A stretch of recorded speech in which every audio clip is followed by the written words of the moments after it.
pronti ad assistere alla finale che ha in palio il titolo italiano di sciabola femminile cadetti Under 17. Sono due sorelle. Le sorelle padovane sono Benedetta e Carlotta Fusetti, due giovani promesse della sciabola. Un tocco per mettersi in guardia e un sorriso prima di salire sulla pedana di Lecce dei campionati italiani cadetti Under 17. 16 anni Benedetta, 14 Carlotta, si sono guardate negli occhi, si sono dette vinca la migliore. Ce lo ha raccontato un emozionato papà, il nostro collega Federico Fusetti, che da Padova ha seguito passo passo la gara. Qualunque fosse stato il risultato, lui aveva già vinto la partita dell'orgoglio. Una giornata perfetta per le sorelle Fusetti. Hanno stracciato una quarantina di avversari e dopo una serie di assalti ed eliminazioni dirette sono arrivate in finale. Sicuramente ciò che balza alla memoria è l'assalto tra Edoardo e Dario Mangiarotti alle Olimpiadi di Helsinki,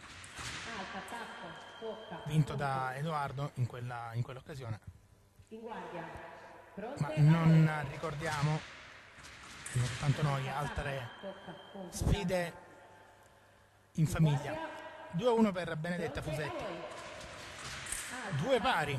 Una gara punto punto tra Benedetta e Carlotta che non si sono risparmiate, nessuno sconto, nessun favore, tanta concentrazione. Alla fine ha vinto Benedetta, la più grande, con 2 anni di esperienza in più. Carlotta è comunque soddisfatta, a soli 14 anni è già sul podio. Il risultato 15-9 culmina con un abbraccio. Il 2019 dei campioni italiani cadetti e giovani va a Benedetta Fusetti, che poi abbraccia la sorella Carlotta. 15-9, bello questo gesto in finale. Ma l'abbraccio più bello è quello con la mamma Giulia, che corre dalle figlie e le stringe. Di sicuro grande festa in casa Fusetti e anche in casa Petrarca Padova, che guadagna la tripletta aggiudicandosi anche il bronzo con Lucia Stefanello. Per Benedetta e Carlotta certamente una gara memorabile, dove sicuramente vincere o perdere per una volta ha avuto lo stesso sapore di felicità. Però anche emozionante, se vogliamo.